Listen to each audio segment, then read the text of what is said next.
Hello everyone. In this tutorial, we will show you a simple and free method to unlock any phone from any carrier, even if it's not fully paid off. No more expensive unlock fees or shady third-party services.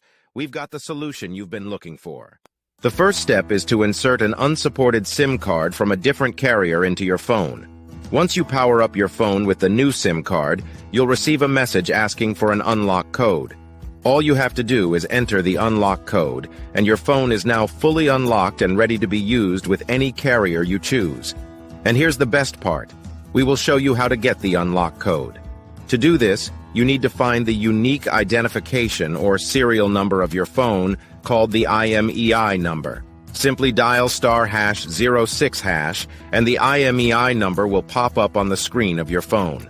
Based on this IMEI number, we will get the unlock code for your phone.